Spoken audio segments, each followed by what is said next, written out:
जय हिंद दोस्तों।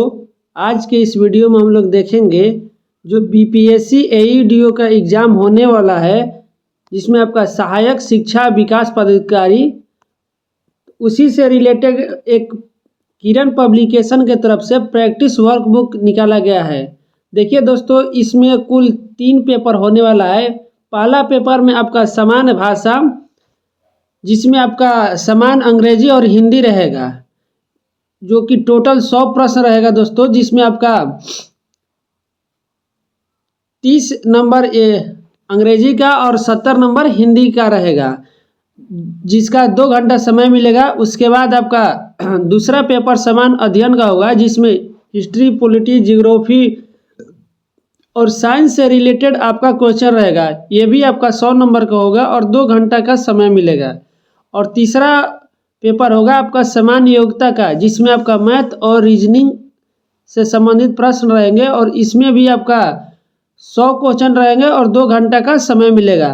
तो इस तरह से दोस्तों इसमें कुल 3 पेपर का आपका एग्ज़ाम होगा, जिसमें आपका ये प्रैक्टिस जो सेट है वो पेपर नंबर 2 के लिए है। देखिए यहाँ द्वितीय पत्र के लिए यानी पेपर 2 के लिए आपका समान अध्ययन से रिलेटेड है, क्योंकि आपका समान अध्ययन और समान योग्यता के आधार पर ही आपका मेरिट बनेगा, जबकि समान आपका भाषा के सिर्फ पास करना है।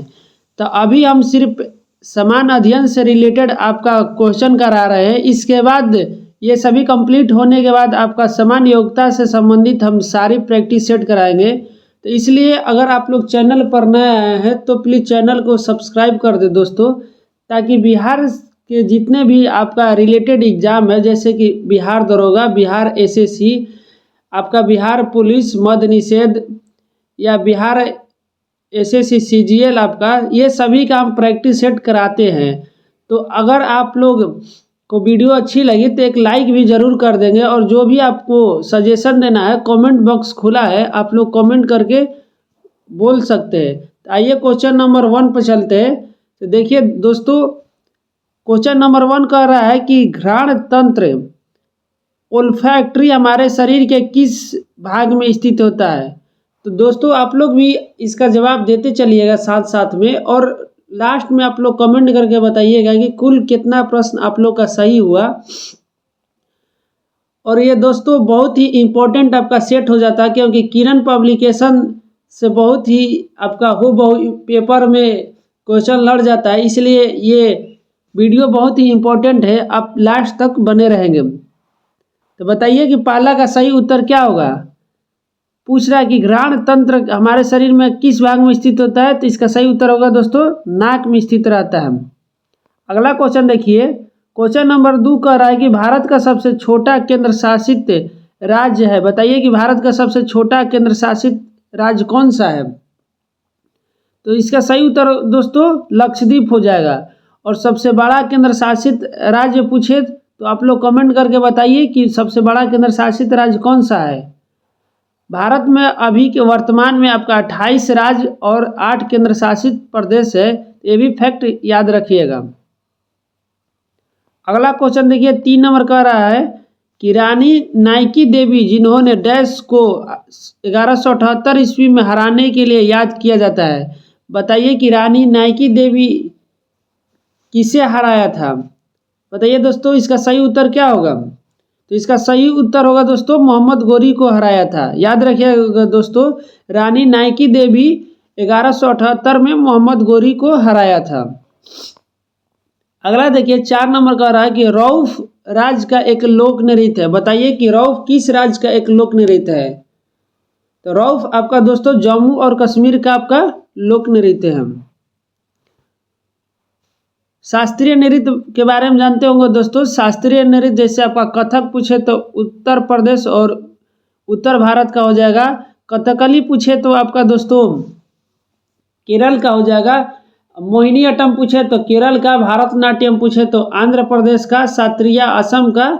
इस तरह से शास्त्रीय नृत्य भी याद रखिएगा दोस्तों। अगला देखिए 5 नंबर क्वेश्चन कर रहा है कि नए ईमेल देखने के लिए डैश लिंक पर क्लिक करना होगा। बताइए, ये आपका कंप्यूटर संबंधित प्रश्न है कि नए ईमेल देखने के लिए किस लिंक पर क्लिक करना होता है। तो इसका सही उत्तर होगा दोस्तों इनबॉक्स पर क्लिक करना रहता है। अगला देखिए 6 नंबर का रहा है कि तोसो कुम सोमाई जो अच्छी फसल के लिए आशीर्वाद प्राप्त करने हेतु मनाया जाता है किस राज्य से संबंधित है। क्वेश्चन कर रहा है दोस्तों कि तोसो कुम सोमाई किस राज्य की आपका पर्व है या त्यौहार है। बताइए दोस्तों कि तोसो कुम सोमाई किस राज्य का त्यौहार है। तो इसका सही उत्तर होगा दोस्तों नागालैंड का आपका तोसो कुम सोमाई त्यौहार है। और ये किस लिए मनाया जाता है। तो अच्छी फसल के आशीर्वाद से मनाया जाता है। तो ये भी फैक्ट याद रखिएगा दोस्तों। अगला देखिए 7 नंबर कह रहा है कि आकाश नीला क्यों दिखाई देता है। बताइए कि आकाश नीला क्यों दिखाई देता है। तो आकाश नीला दोस्तों प्रकाश के प्रकीर्णन के कारण दिखाई देता है, यानी राइट आंसर ऑप्शन 3 हो जाएगा। और प्रकाश का अपवर्तन का पूछे तो दोस्तों तारों का टिमटिमाना प्रकाश के अपवर्तन के कारण होता है। अगला क्वेश्चन देखिए 8 नंबर की स्प्रेडशीट में आधारभूत इकाई है। बताइए कि स्प्रेडशीट में आधारभूत इकाई क्या है। बताइए दोस्तों कि 8 नंबर का सही उत्तर क्या होगा कि स्प्रेडशीट में आपका आधारभूत इकाई सेल है, यानी राइट आंसर ऑप्शन ए हो जाएगा। 9 नंबर देखिए कि महाराणा प्रताप सागर जलाशय जो कि ब्यास नदी पर हिमाचल प्रदेश में स्थित है उसे किस नाम से जाना जाता है। बताइए कि इसका सही उत्तर क्या होगा। क्वेश्चन कर रहा है दोस्तों कि महाराणा प्रताप सागर जो जलाशय है जो कि हिमाचल प्रदेश के ब्यास नदी पर स्थित है उसे किस नाम से भी जाना जाता है। तो इसका सही उत्तर होगा दोस्तों पोंग डैम के नाम से भी जाना जाता है। याद रखिएगा दोस्तों पोंग डैम के नाम से महाराणा प्रताप सागर जलाशय को जाना जाता है। अगला देखिए 10 नंबर क्वेश्चन दोस्तों 10 नंबर कह रहा है कि प्रकाश के वर्णक्रम यानी स्पेक्ट्रम के द्वारा व्याख्यात किया गया। बताइए कि प्रकाश का वर्णक्रम किसके द्वारा व्याख्या किया गया था। बताइए दोस्तों इसका सही उत्तर क्या होगा कि प्रकाश का वर्णक्रम के द्वारा व्याख्या किया गया था। तो इसका सही उत्तर होगा दोस्तों आइजक न्यूटन के द्वारा, यानी राइट आंसर ऑप्शन 2 हो जाएगा। और आइजक न्यूटन के द्वारा ही गति का 3 नियम दिया गया था दोस्तों। अल्बर्ट आइंस्टीन द्वारा E बराबर mc² दिया गया था, याद रखिएगा सापेक्षता का सिद्धांत। और गैलीलियो द्वारा दूरबीन का खोज किया गया था। नील्स बोर के द्वारा आपका केमिस्ट्री में परमाणु मॉडल के बारे में दिया गया था। अगला देखिए 11 नंबर क्वेश्चन कर रहा है कि संविधान के अनुच्छेद डैश के अनुसार उच्च न्यायालय के न्यायाधीश की नियुक्ति राष्ट्रपति द्वारा भारत के मुख्य न्यायाधीश और राज्य के राज्यपाल के सलाह से की जाती है। बताइए किस अनुच्छेद के तहत किया जाता है।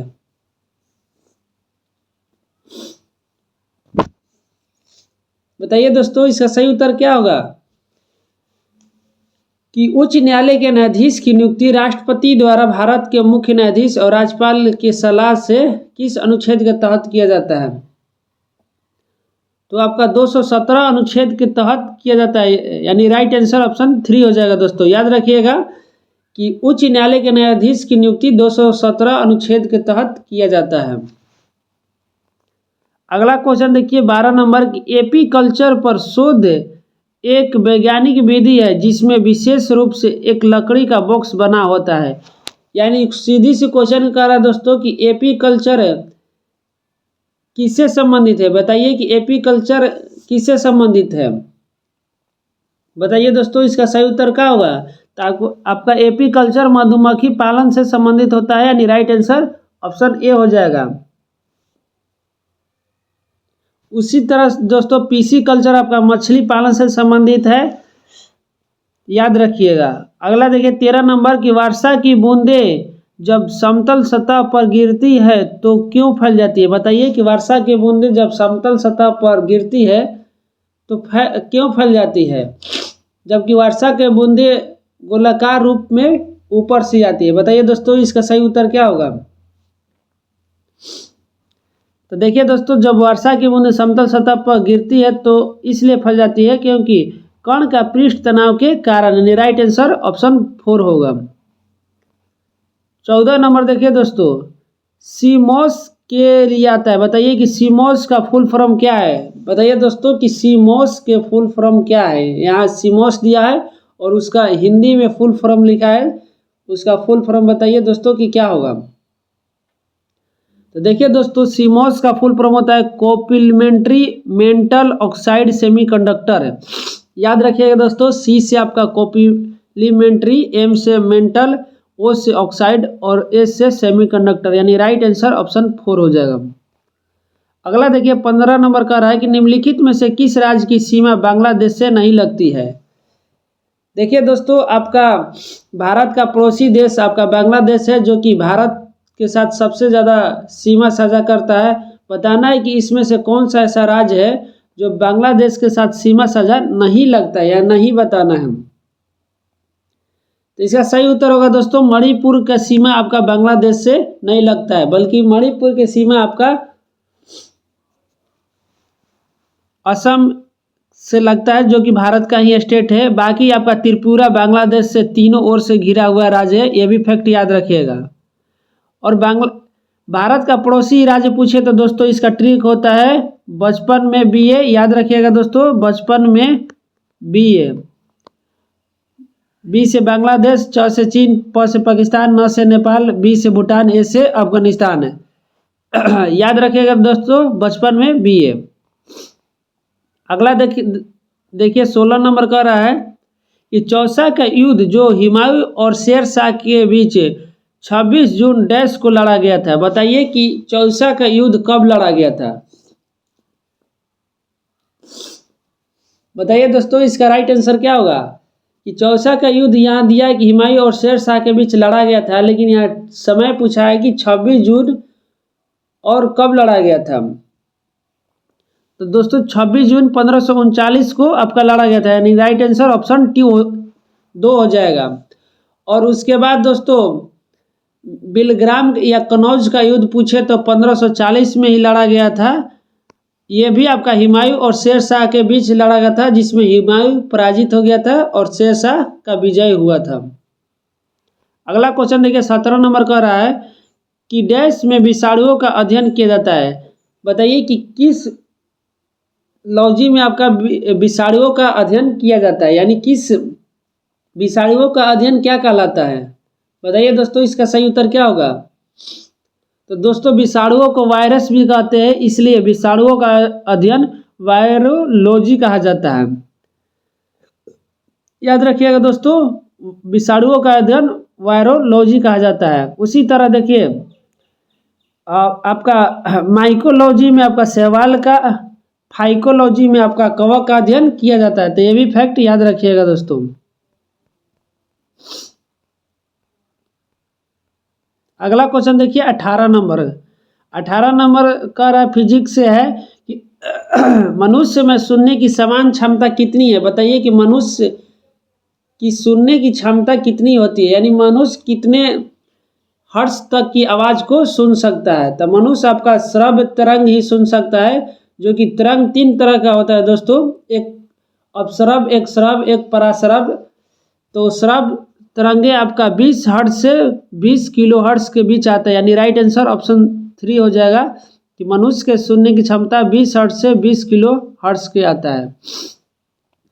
और 20 हर्ट्ज से नीचे का ध्वनि आपको अपश्रव्य कहलाता है दोस्तों, और 20 किलो हर्ट्ज के ऊपर की ध्वनि आपका पराश्रव्य ध्वनि कहलाता है। तो ये भी फैक्ट याद रखिएगा।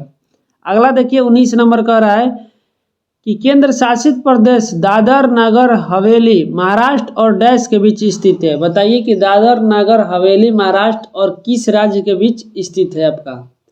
बताइए दोस्तों कि इसका सही उत्तर क्या होगा। तो दोस्तों पहले दादर नगर हवेली और दमन और दीव अलग अलग केंद्र शासित प्रदेश है, लेकिन अब इन्हें मिलाकर एक कर दिया गया है, और ये महाराष्ट्र और गुजरात के आपके बॉर्डर पर स्थित है, यानी राइट आंसर ऑप्शन 4 हो जाएगा। अगला क्वेश्चन देखिए 20 नंबर। 20 नंबर कह रहा है कि डैश पृष्ठ में टेक्स्ट लिंक और अन्य सामग्री का पहचान करता है और सर्च इंजन डेटाबेस की फाइलों में भंडारित करता है, ताकि डेटाबेस को कीबोर्ड द्वारा खोजा जा सके। बताइए कि इसका सही उत्तर क्या होगा, यानी किसके द्वारा आपका डेटाबेस को कीबोर्ड द्वारा खोजा जा सकता है।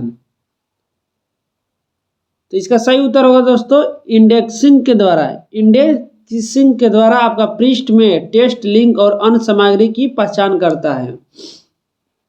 इनबॉक्स के द्वारा दोस्तों अभी बताया कि जीमेल से आपका संबंधित है। ड्राफ्ट किसी का फाइल सेव किया हुआ आपका ड्राफ्ट में जाता है।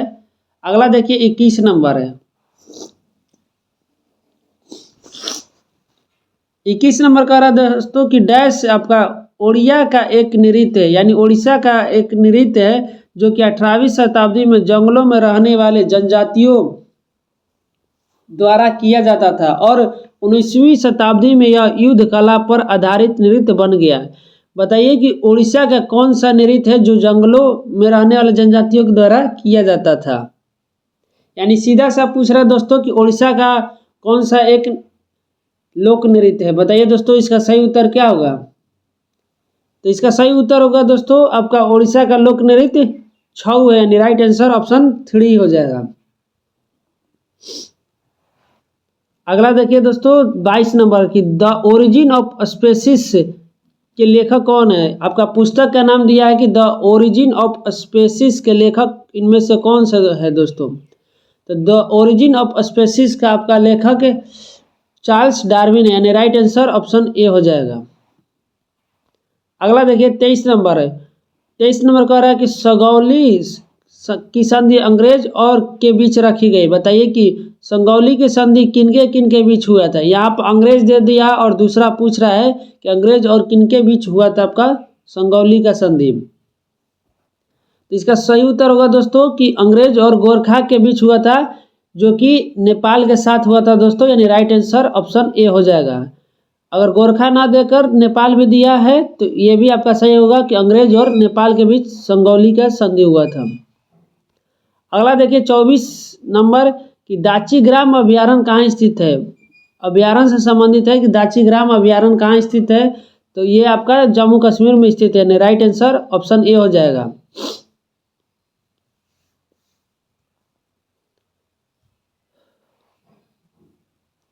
अगला क्वेश्चन में चलते हैं दोस्तों। क्वेश्चन नंबर 25 देखिए कह रहा है कि किस अधिनियम के तहत भारत सरकार के telecom regulatory authority of India try की स्थापना की गई। बताइए कि किस अधिनियम के तहत ट्राई की स्थापना की गई थी। अब ट्राई का फुल फॉर्म पूछे दोस्तों तो telecom regulatory authority of India, आपका ट्राई का फुल फॉर्म है telecom regulatory authority of India, किस अधिनियम के तहत किया गया था। बताइए इसका सही उत्तर क्या होगा। तो इसका सही उत्तर होगा 26 नंबर क्वेश्चन देखिए दोस्तों कि कह रहा है कि वर्गीकरण में 5 प्रजातियों की संकल्पना किसने की थी। बताइए कि वर्गीकरण में 5 प्रजातियों की संकल्पना किसने किया था। तो इसका सही उत्तर होगा दोस्तों रॉबर्ट विक्टर ने आपका वर्गीकरण में 5 प्रजातियों की संकल्पना किया था। अगला देखिए 27 नंबर कह रहा है कि स्वामी दयानंद सरस्वती का मूल नाम क्या था। बताइए कि स्वामी दयानंद सरस्वती का मूल नाम क्या था। स्वामी दयानंद सरस्वती का आपका दोस्तों मूल नाम मूल शंकर था। याद रखिएगा दोस्तों मूल नाम मूल शंकर ही था। और इन्होंने आर्य समाज का स्थापना किया था और इनका नारा वेदों की ओर लौटो था। अगला देखिए 28 नंबर कह रहा है कि प्रथम आंग्ल सिख युद्ध के समय भारत का गवर्नर जनरल कौन था। बताइए कि प्रथम आंग्ल सिख युद्ध के समय भारत का गवर्नर जनरल कौन था। बताइए दोस्तों इसको सही उत्तर क्या होगा। तो इसका सही उत्तर होगा दोस्तों लॉर्ड हार्डिंग था आपका प्रथम आंग्ल सिख युद्ध के समय भारत का गवर्नर जनरल। अगला क्वेश्चन देखिए दोस्तों 29 नंबर का रहा है कि स्वदेशी आंदोलन भारत में आरंभ हुआ। बताइए कि स्वदेशी आंदोलन भारत में कब आरंभ हुआ था। बताइए दोस्तों इसका सही उत्तर क्या होगा। तो स्वदेशी आंदोलन आपका बंगाल विभाजन के समय आरंभ हुआ था, जो कि बंगाल विभाजन आपका 1905 में हुआ था। याद रखिएगा दोस्तों 1905 में। और उस समय आपका वायसराय था लॉर्ड कैनिंग, जो कि प्रथम वायसराय भी था और अंतिम गवर्नर जनरल था। अगला देखिए 30 नंबर दोस्तों कि ओडिशा की प्रमुख योजना है जिसकी प्राथमिक लक्ष्य छोटे किसानों खेती करने वाले मजदूरों को लाभ पहुंचाना है। बताइए कि उड़ीसा की कौन सी इसमें से आपका योजना है। बताइए दोस्तों, इसको सही उत्तर क्या होगा। तो इसका सही उत्तर होगा दोस्तों कि आजीविका और आय संवर्धन के लिए आर्थिक सहायता आपका उड़ीसा की एक योजना है। अगला देखिए 31 नंबर का रहा है कि डैश को आत्महत्या की थैली कहा जाता है। ये बायोलॉजी से संबंधित है। बताइए किसे आत्महत्या की थैली के रूप में जाना जाता है। तो इसका सही उत्तर दोस्तों हो जाएगा आपका लाइसोसोम, यानी राइट आंसर ऑप्शन 2 हो जाएगा। माइटोकॉन्ड्रिया को कोशिका का पावर हाउस या पावर हाउस कहा जाता है दोस्तों। और प्रोटीन फैक्ट्री पूछे तो राइबोसोम को कहा जाता है। अगला देखिए 32 नंबर कह रहा है कि डैश में उत्तर पूर्वी भारत का पहला ग्रीनफील्ड हवाई अड्डा स्थापित किया गया था। बताइए कि कहाँ पर आपका उत्तर पूर्वी भारत में पहला ग्रीनफील्ड हवाई अड्डा स्थापित किया गया है। बताइए दोस्तों, इसका सही उत्तर क्या होगा। तो इसका सही उत्तर होगा पांगयोंग में आपका ग्रीनफील्ड हवाई अड्डा स्थापित किया गया है। 33 नंबर कह रहा है कि टिंडल प्रभाव का कारण क्या है। बताइए कि टिंडल प्रभाव किसके कारण होता है। तो इसका दोस्तों सही उत्तर हो जाएगा आपका टिंडल प्रभाव प्रकाश के बिखराव के कारण होता है। अगला देखिए 34 नंबर निम्नलिखित में से कौन सा नृत्य कर्नाटक से संबंधित है, यानी कौन सा नृत्य आपका कर्नाटक राज्य से संबंधित है। तो कर्नाटक से आपका दोस्तों बैलेटा आपका कर्नाटक राज्य से संबंधित है। याद रखिएगा दोस्तों कि बैलेटा नृत्य कर्नाटक राज्य से संबंधित है।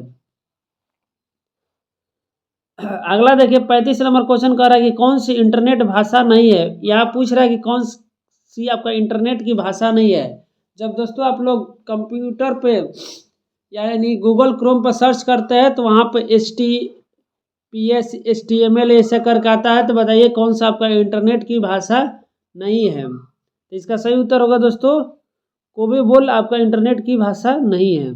अगला देखिए 36 नंबर कि आर्य समाज की प्रथम मुख्यालय कहाँ स्थापित किया गया था। अभी बताए थे दोस्तों कि आर्य समाज की स्थापना स्वामी दयानंद सरस्वती ने किया था, लेकिन यहाँ पूछ रहा है कि प्रथम मुख्यालय कहाँ स्थापित किया गया था। बताइए दोस्तों, इसका सही उत्तर क्या होगा कि आर्य समाज की स्थापना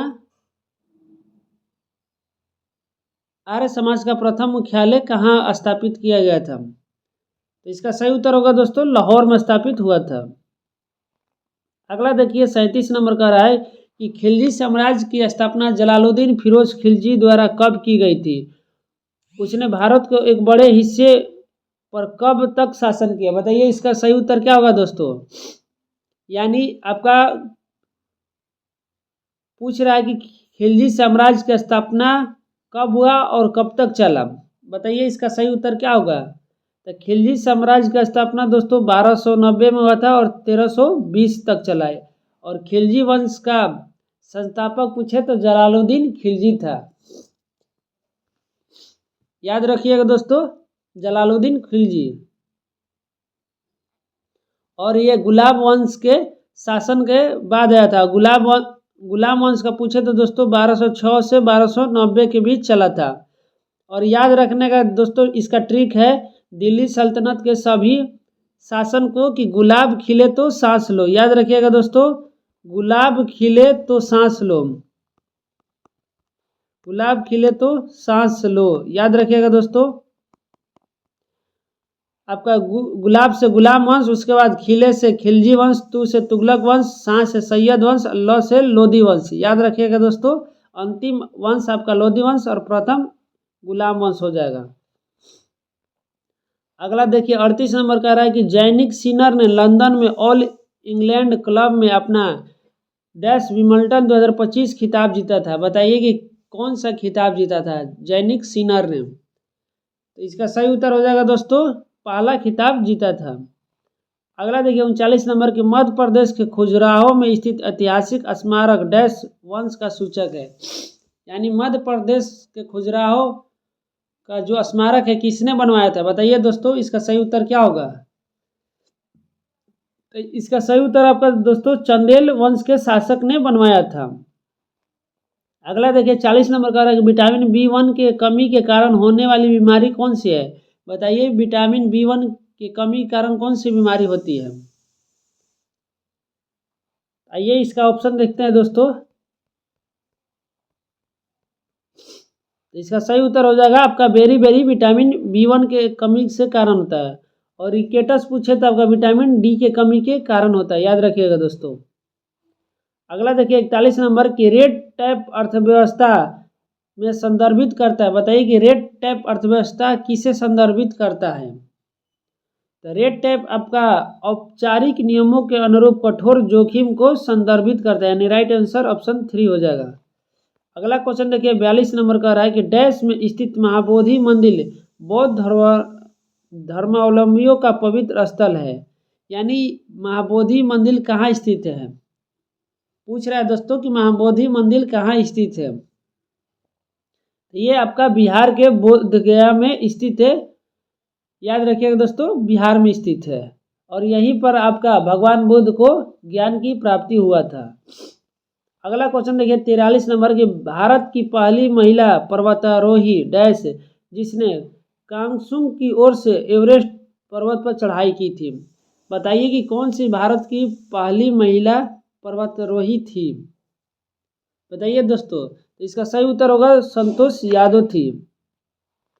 अगला क्वेश्चन देखिए 44 नंबर की वाटर हीटर को बनाने में किसका इस्तेमाल किया जाता है। बताइए कि वाटर हीटर को बनाने में किसका इस्तेमाल किया जाता है। तो इसका सही उत्तर हो जाएगा दोस्तों नाइक्रोम का किया जाता है। और सिंपल हीटर भी पूछे तो दोस्तों नाइक्रोम का किया जाता है। और बल्ब में पूछे तो आपका टंगस्टन का प्रयोग किया जाता है। अगला देखिए 45 नंबर क्वेश्चन कर रहा है कि एंजाइम एक डैश है जो कि जीवित सेल के लिए उत्प्रेरक का काम करता है। बताइए कि एंजाइम एक कैसा सेल है। बताइए दोस्तों, इसका सही उत्तर क्या होगा। तो एंजाइम एक प्रकार का प्रोटीन होता है, यानी राइट आंसर ऑप्शन 4 हो जाएगा। अगला देखिए 46 नंबर, मनुष्य में निषेचन आमतौर पर डैश में होता है। बताइए कि मनुष्य में, यानी मनुष्य का ये तो फीमेल में आपका निषेचन किस में होता है। तो इसका सही उत्तर होगा दोस्तों फ्लोपियन ट्यूब में होता है, यानी राइट आंसर ऑप्शन 3 हो जाएगा। अगला देखिए 47 नंबर की भारत सरकार के विज्ञान एवं प्रौद्योगिकी मंत्रालय के अंतर्गत एक स्वायत्त संस्था है। बताइए कि वो कौन सी संस्था है। तो इसका सही उत्तर होगा दोस्तों विज्ञान प्रसार, आपका सही उत्तर हो जाएगा। अगला देखिए 48 नंबर कह रहा है कि सर्वोच्च न्यायालय के न्यायाधीशों की नियुक्ति भारतीय अनुच्छेद संविधान के किस अनुच्छेद के अंतर्गत किया जाता है। बताइए कि सर्वोच्च न्यायालय के न्यायाधीशों की नियुक्ति किस अनुच्छेद के तहत किया जाता है। आइए इसका ऑप्शन देखते हैं दोस्तों। इसका सही उत्तर होगा आपका 124 के क्लास 2 के तहत किया जाता है। अगला देखिए 149 नंबर का रहा है कि भारत सरकार प्रतिवर्ष खेलों में उत्कृष्ट योगदान के लिए पुरस्कारों का वितरण करते हैं। निम्नलिखित में से कौन सा खेल पुरस्कार नहीं है। यहाँ बताना है कौन सा खेल पुरस्कार नहीं है दोस्तों। बताइए इसका सही उत्तर क्या होगा। तो इसका सही उत्तर होगा खेलो इंडिया पुरस्कार आपका नहीं है। बाकी अर्जुन पुरस्कार है, ध्यानचंद पुरस्कार है और द्रोणाचार्य पुरस्कार कोच को या गुरु को ही दिया जाता है। अगला देखिए 50 नंबर क्वेश्चन। 50 नंबर कह रहा है दोस्तों कि सर्वोच्च न्यायालय के न्यायाधीशों को नियुक्ति करने के लिए कोलोजियम की अध्यक्षता द्वारा किया जाता है। बताइए, वहाँ पूछा कि सर्वोच्च न्यायालय के न्यायाधीशों किस अनुच्छेद के किया जाता है। और यहाँ पूछ रहा है दोस्तों कि सर्वोच्च न्यायालय के न्यायाधीशों की नियुक्ति करने वाले कोलोजियम की अध्यक्षता कौन करता है। इसका सही उत्तर होगा दोस्तों मुख्य न्यायाधीश करता है। और जबकि नियुक्ति आपका राष्ट्रपति करते हैं। 51 नंबर देखिए दोस्तों कि डैश केरल के टेकड़ी में स्थित है जो कि जैव विविधता और प्राकृतिक सौंदर्य के अद्भुत उदाहरण है। बताइए कि केरल के टेकड़ी में क्या स्थित है, कौन सा अभ्यारण्य आपका स्थित है। तो इसका सही उत्तर हो जाएगा दोस्तों आपका पेरियार वन्यजीव अभ्यारण्य स्थित है, यानी राइट आंसर ऑप्शन 2 हो जाएगा। दाची ग्राम राष्ट्रीय पार्क आपका जम्मू कश्मीर में स्थित है और असम वन्यजीव अभ्यारण्य असम में स्थित है। अगला देखिए 52 नंबर क्वेश्चन। 52 नंबर कह रहा है कि डैश मोरक्को का यात्री था जिसने मोहम्मद बिन तुगलक के समय भारत की यात्रा किया था।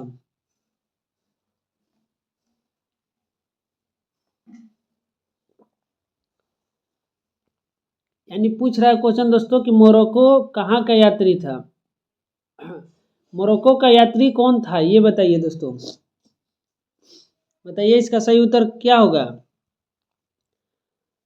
तो इब्न बतूता आपका मोरक्को का यात्री था जिसने मोहम्मद बिन तुगलक के समय भारत की यात्रा किया था।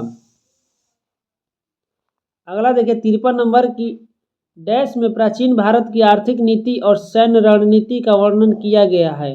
इसकी रचना कौटिल्य ने की है। बताइए कि कौटिल्य की रचना क्या है, यानी कौटिल्य का पुस्तक का नाम क्या है दोस्तों। तो कौटिल्य का पुस्तक का नाम था अर्थशास्त्र, जिसमें आपका भारत के आर्थिक नीति और सैन्य रणनीति का वर्णन है। और कौटिल्य के अन्य नाम विष्णुगुप्त और चाणक्य के नाम से जाना जाता है।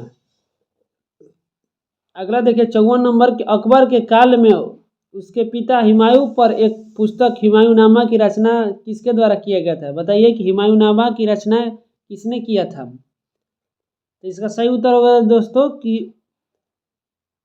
हुमायूं की बहन गुलबदन बेगम के द्वारा किया गया था। अगला देखिए 55 नंबर कह रहा है कि जीत के प्रतीक के रूप में डैश के फतेहपुर सीकरी में मुगल काल में एक दरवाजा प्रतीक के रूप में बनवाया गया था। बताइए कि फतेहपुर सीकरी में मुगल काल में कौन सा दरवाजा बनवाया गया था। तो इसका सही उत्तर होगा दोस्तों आगरा के फतेहपुर सीकरी में बनवाया गया था। अगला देखिए क्वेश्चन 56 नंबर का है किस रक्त समूह के व्यक्ति को सर्वग्राही होता है। बताइए दोस्तों इसका सही उत्तर क्या होगा कि किस रक्त समूह का व्यक्ति सर्वग्राही होता है, यानी सभी से आपका रक्त ले सकता है। तो इसका सही उत्तर होगा दोस्तों, बताइए क्या होगा। तो इसका सही उत्तर होगा ए बी होता है, और सर्व डोनर कहेगा तो ओ होता है आपका। अगला देखिए 57 नंबर की डैश मानव शरीर के सभी गतिविधियों को नियंत्रित करता है। कौन आपका दोस्तों की मानव शरीर के सभी गतिविधियों को नियंत्रण करता है। तो इसका सही उत्तर होगा दोस्तों तंत्रिका तंत्र। अगला क्वेश्चन देखिए 58 नंबर के निम्नलिखित में कौन भारतीय अर्थव्यवस्था के लिए सही है। बताइए कि कौन सा भारतीय अर्थव्यवस्था के लिए सही है यहाँ पे। तो भारतीय अर्थव्यवस्था में आपका दोस्तों मिश्रित अर्थव्यवस्था है, यानी राइट आंसर ऑप्शन ए हो जाएगा। अगला देखिए 59 नंबर के मेगास्थनीज जो कि एक ग्रीक इतिहासकार था ने डैश के काल में 4वीं शताब्दी में भारत की यात्रा किया था। यानी मेगास्थनीज किसके काल में भारत आया था। मेगास्थनीज आपका चंद्रगुप्त मौर्य के काल में आया था, यानी राइट आंसर ऑप्शन 3 हो जाएगा। अगला देखिए 60 नंबर के निम्नलिखित में कौन सा राजस्थानी नृत्य का एक प्रकार है। बताइए कि कौन सा इसमें से राजस्थानी नृत्य है। तो राजस्थानी नृत्य आपका झूलन हो जाएगा, यानी राइट आंसर ऑप्शन ए हो जाएगा। 61 नंबर देखिए दोस्तों कि पहला भारतीय वाणिज्य बैंक जिसका पूर्ण स्वामित्व और प्रबंधन भारतीयों के हाथों में था कब स्थापित किया गया था। तो इसका सही उत्तर होगा दोस्तों 1911 में स्थापित किया गया था। अगला देखिए 2025 में भारत की सामाजिक सुरक्षा कवरेज क्या है। तो इसका सही उत्तर होगा दोस्तों 64.3% है। 63 नंबर देखिए कि इनमें से कौन भू संस्थानों के उत्पादक और उपभोक्ता है। बताइए कि भू संस्थानों के उत्पादक और उपभोक्ता कौन से हैं। तो ये आपका मानव है, यानी राइट आंसर ऑप्शन 3 हो जाएगा। 64 नंबर देखिए कि चेंजिंग इंडिया नामक पुस्तक के लेखक कौन है। बताइए कि चेंजिंग इंडिया नामक पुस्तक के लेखक कौन है। तो ये आपका मनमोहन सिंह थे। अगला क्वेश्चन पर चलते हैं दोस्तों। 65 नंबर कह रहा है कि चांपानेर पावागढ़ पुरातात्विक उद्यान किस राज्य में स्थित है। बताइए इसका सही उत्तर क्या होगा। तो ये आपका गुजरात राज्य में स्थित है, चांपानेर पावागढ़ है। 66 नंबर देखें, जुलाई 2025 को किस देश ने संयुक्त राष्ट्र सुरक्षा परिषद की अध्यक्षता ग्रहण की? तो इसका सही उत्तर होगा दोस्तों पाकिस्तान ने। 67 नंबर देखिए कि प्रयाग प्रशस्ति किस भाषा में संकलित किया गया है? तो प्रयाग प्रशस्ति आपका संस्कृत भाषा में है। अगला देखिए 68 नंबर की दिलवाड़ा और जारगा पर्वत चोटियाँ निम्नलिखित में किस राज्य में स्थित है? तो दिलवाड़ा और जारगा पर्वत चोटियाँ दोस्तों ये आपका राजस्थान में स्थित है। अगला देखिए 69 नंबर की चांदावार की लड़ाई मोहम्मद गौरी और किसके बीच और वंश के कनौज के जयचंद के बीच हुआ था? यानी जयचंद किस वंश का राजा था? तो ये आपका गढ़वाल वंश का राजा था।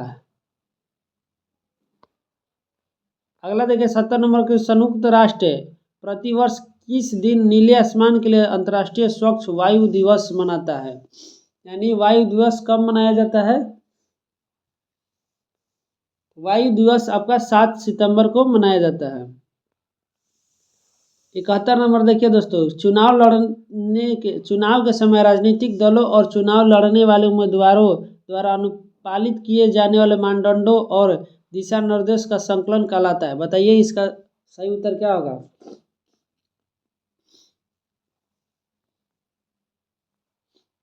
तो मानदंडों और दिशा निर्देश का संकलन आपका आचार संहिता यानी कोड ऑफ कंडक्ट कहलाता है।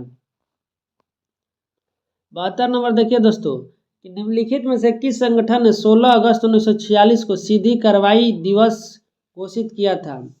तो सीधी कार्रवाई दिवस आपका मुस्लिम लीग ने घोषित किया था।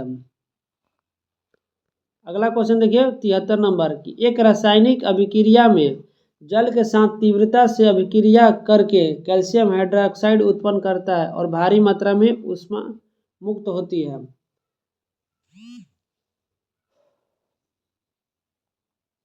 तो ये आपका कैल्शियम ऑक्साइड जल के साथ तीव्रता से अभिक्रिया करके कैल्शियम हाइड्रोक्साइड बनाता है। अगला देखिए 74 नंबर की माइकल फेल्प्स किस खेल से संबंधित है? माइकल फेल्प्स आपका दोस्तों तैराकी से संबंधित है। अगला क्वेश्चन देखिए दोस्तों 75 का रहा है कि एशियाई अवसंरचना निवेश बैंक के अगले अध्यक्ष के रूप में किसे चुना गया है? तो आपका छऊ जियाई को चुना गया है।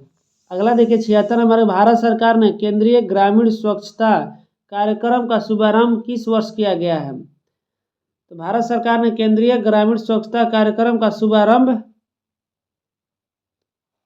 1986 में किया था दोस्तों।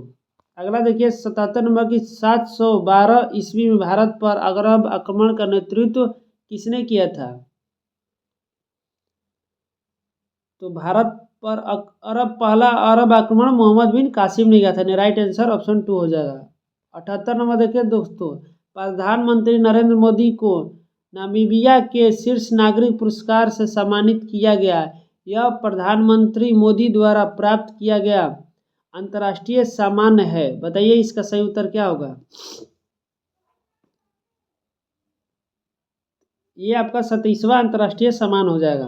अगला देखिए 1947 में स्वतंत्र भारत के प्रथम कैबिनेट में शिक्षा विभाग का प्रभार किसे पास था? यानी शिक्षा विभाग किसे मिला था? तो शिक्षा विभाग दोस्तों आपका मौलाना अबुल कलाम आज़ाद को मिला था। अगला देखिए 80 नंबर का रहा कि भारतीय संविधान के किस अनुच्छेद में उच्चतम न्यायालय की याचिकाएं जारी करने की शक्ति प्रदान है? यानी सुप्रीम कोर्ट की रिट किस अनुच्छेद के द्वारा जारी किया जाता है? तो इसका सही उत्तर होगा दोस्तों अनुच्छेद 32 के तहत है। अगला देखिए म्यूरिएटिक अम्ल का रासायनिक सूत्र क्या है? बताइए कि म्यूरिएटिक अम्ल का रासायनिक सूत्र क्या है? तो म्यूरिएटिक अम्ल आपका HCl को ही कहा जाता है। अगला देखिए दोस्तों 82 नंबर कि इनमें से किसके अनुसार तापमान और अन्य भौतिक स्थितियां नियत रहने पर किसी चालक के दो बिंदुओं के बीच प्रवाहित होने वाली धारा दो बिंदुओं के बीच विभवांतर के समानुपाती होती है? बताइए इसका सही उत्तर क्या होगा? बताइए दोस्तों इसका राइट आंसर क्या होगा? तो इसका सही उत्तर होगा ओम के नियम के अनुसार। ओम के नियम के अनुसार दोस्तों V बराबर IR होता है। अगला देखिए 83 का, निम्नलिखित में से कौन सी पुस्तक मेगास्थनीज द्वारा लिखा गया था? मेगास्थनीज द्वारा इंडिका पुस्तक लिखा गया था। 84 नंबर देखिए कि निम्नलिखित में से किस कार्य के मूल्य को राष्ट्रीय आय की गणना में शामिल नहीं किया जाता? यहाँ पूछ रहा है नहीं किया जाता है। बताइए दोस्तों इसका सही उत्तर क्या होगा? इसका सही उत्तर गृहिणी के कार्य को राष्ट्रीय आय में शामिल नहीं किया जाता है। 85 नंबर देखिए दोस्तों कि कौन सा साहित्यिक कृति संध्याकार नंदी द्वारा रचित है? तो इसका सही उत्तर होगा दोस्तों रामचरित्र या रामपालचरित्र संध्याकार नंदी द्वारा रचित है। अगला देखिए 86 number, the last queen of Kashmir नामक उपन्यास के लेखक कौन है? तो the last queen of Kashmir का लेखक राकेश कौल है। अगला देखिए 87 नंबर की दशहरे के पर्व को किस नाम से भी जाना जाता है? तो दशहरे का पर्व को दोस्तों अन्य किस नाम से जाना जाता है? तो ये आपका विजयदशमी के नाम से भी जाना जाता है। अगला क्वेश्चन देखिए 88 नंबर के, चावल की खेती के लिए जाबो प्रणाली भारत के इनमें से किस राज्य में प्रचलित है? बताइए दोस्तों कि जाबो प्रणाली कहाँ प्रचलित है? तो ये आपका दोस्तों नागालैंड में प्रचलित है। अगला देखिए मंदाकिनी नदी दोस्तों में अलकनंदा में मिलती है। मंदाकिनी नदी कहाँ पर अलकनंदा में मिलती है? तो ये आपका रुद्रप्रयाग में मिलती है। और मंदाकिनी और अलकनंदा नदी दोस्तों रुद्रप्रयाग में मिलती है। अगला देखिए 90 नंबर का रहा है कि निम्न में से कौन सी घटना 1905 में बंगाल विभाजन से पूर्व घटी थी? बताइए कौन सा घटना बंगाल विभाजन से पूर्व घटी थी? तो इसका सही उत्तर होगा दोस्तों चापेकर बंधुओं द्वारा प्ले कमिश्नर की हत्या। इसका राइट आंसर 4 हो जाएगा। अगला देखिए 81 नंबर की, बुरही दिहिंग निम्नलिखित में से किस नदी का सहायक नदी है? बताइए इसका सही उत्तर क्या होगा? बुरही दिहिंग आपका किसकी सहायक नदी है? तो यह आपका ब्रह्मपुत्र का सहायक नदी है। 92 नंबर कह रहा है कि जब किसी कार्य में आवश्यकता से अधिक लोग लगे होते हैं तो इससे किस नाम से जाना जाता है? यानी ये कौन सा आपका बेरोजगारी हो जाएगा? तो इसका सही उत्तर होगा दोस्तों ये आपका छिपी हुई या प्रच्छन्न बेरोजगारी कहलाता है। यानी ऑप्शन 3 इसका राइट आंसर हो जाएगा। 93 नंबर देखिए कि ग्रीडा नामक लोक नृत्य इनमें से किस राज्य से संबंधित है? तो ग्रीडा लोक नृत्य आपका दोस्तों मध्य प्रदेश राज्य से संबंधित है। 94 नंबर देखिए दोस्तों, निम्नलिखित में से किससे ग्रीन हाउस गैस के रूप में नहीं जाना जाता है? यहाँ पूछ रहा है कि नहीं जाना जाता है। तो ग्रीन हाउस गैस आपको ऑक्सीजन को नहीं कहा जाता है। 95 नंबर देखिए कि स्वतंत्रता मेरा जन्मसिद्ध अधिकार है और मैं इसे लेकर रहूंगा, यह नारा किसने दिया था? बताइए कि यह नारा किसने दिया था? इसका सही उत्तर होगा दोस्तों बाल गंगाधर तिलक ने दिया था। अगला देखिए 96 नंबर की, बिहार प्रांत के आरा के प्राप्त देव बर्नाक का लेख तथा शाहपुर पटना एवं मंदर भागलपुर से प्राप्त लेखों में किसके बारे में जानकारी मिलती है? बताइए किस वंश के बारे में जानकारी मिलती है? तो ये आपका परवर्ती गुप्त वंश के बारे में जानकारी मिलती है। अगला देखिए 97 नंबर कि निम्नलिखित में से किस भारतीय को रॉबर्ट क्लाइव ने बिहार का नायाब दीवान नियुक्त किया था? बताइए कि रॉबर्ट क्लाइव ने बिहार का नायाब दीवान किसे नियुक्त किया था? तो ये आपका राजा सिताब राय को नियुक्त किया था। अगला देखिए 98 नंबर के, बिहार में दियारा भूमि को क्या कहा जाता है? बताइए कि बिहार में दियारा भूमि को क्या कहा जाता है? बिहार में दियारा भूमि गंगा से पूर्व ऊंचा टीला क्षेत्र को कहा जाता है। यानी राइट आंसर ऑप्शन ए हो जाएगा। 99 नंबर क्वेश्चन देखिए दोस्तों कि गोगाबिल पक्षी बिहार किस जिले में स्थित है? यानी गोगाबिल पक्षी अभ्यारण्य कहाँ स्थित है? तो गोगाबिल आपका कटिहार राज्य में स्थित है। और आज का अंतिम क्वेश्चन देखिए दोस्तों कि सन 2011 की जनगणना के अनुसार बिहार के 4 सर्वाधिक साक्षर जिले अवरोही यानी घटते क्रम में है। कि सबसे ज़्यादा कौन साक्षर है, उसके बाद कौन है। तो इसका राइट आंसर हो जाएगा दोस्तों, सबसे पहले रोहतास हो जाएगा, उसके बाद मुंगेर, भोजपुर, औरंगाबाद, यानी राइट आंसर ऑप्शन ए हो जाएगा। इस तरह से आप लोग देखें दोस्तों कि AEDO के पेपर 2 का हम 100 क्वेश्चन कराए। तो आप वीडियो कैसी लगी दोस्तों, आप लोग कमेंट करके ज़रूर बताएं, और चैनल पर नया है तो चैनल को ज़रूर सब्सक्राइब कर दें। मिलते हैं नेक्स्ट वीडियो में, तब तक के लिए जय हिंद।